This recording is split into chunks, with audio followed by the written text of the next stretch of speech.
Hello guys, नमस्ते, प्रणाम। मैं नीलू मौर्य अपने यूट्यूब चैनल पे आप सभी दर्शकों का स्वागत करती हूँ। और मैं जा रही हूँ एक सुंदर सा प्यारा सा सोहर का उठान गीत गाने। आप लोग हमारे वीडियो में बने रहिए और वीडियो को फुल वॉच करके देखिएगा। राधे राधे, जय माता दी। हमरे महलिया में लाल मोर जनमे हो, हमरे महलिया में लाल मोर जनमे हो। खुशियाँ मनाइब दिल खोल के, चुनरिया ओढ़ी के, चुनरिया ओढ़ी के, चुनरिया ओढ़ी के, चुनरिया ओढ़ी के। हमरे महलिया में लाल मोर जनमे हो, हमरे महलिया में लाल मोर जनमे हो।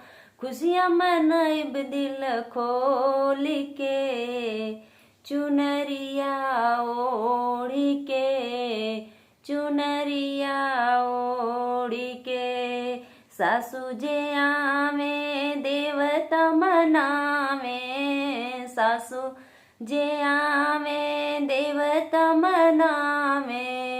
पियरी पहनाइब दिल खोल के, चुनरिया ओढ़ी के, चुनरिया ओढ़ी के, चुनरिया ओढ़ी के, चुनरिया ओढ़ी के। हमरे महलिया में लाल मोर जनमे हो, हमरे महलिया में लाल मोर जनमे हो। खुशियाँ मनाइब दिल खोल के, चुनरिया ओढ़ी के, चुनरिया ओढ़ के। जेठनी जे आवे पीपल पिसन के, जेठनी जे आवे पीपल पिसन के। चुनरी पहनाइब दिल खोल के, चुनरिया ओढ़ी के, चुनरिया ओढ़ी के, चुनरिया ओढ़ी के, चुनरिया ओढ़ी के। हमरे महलिया में लाल मोर जनमे हो, हमरे महलिया में लाल मोर जनमे हो।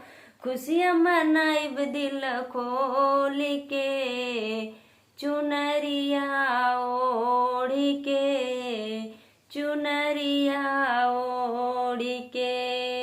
ननदी जे आवे कजल लगन के, ननदी जे आवे कजल लगन के। लहंगा पहनाइब दिल खोल के, चुनरिया ओढ़ी के, चुनरिया ओढ़ी के। हमरे महलिया में लाल मोर जनमे हो, हमरे महलिया में लाल मोर जनमे हो। खुशियाँ मनाइब दिल खोल के, चुनरिया ओढ़ी के, चुनरिया ओढ़ी के। गोतनी जे आवे मंगल गमन के हो, गोतनी जे आवे मंगल गमन के। लड्डू खियाइब दिल खोल के, चुनरिया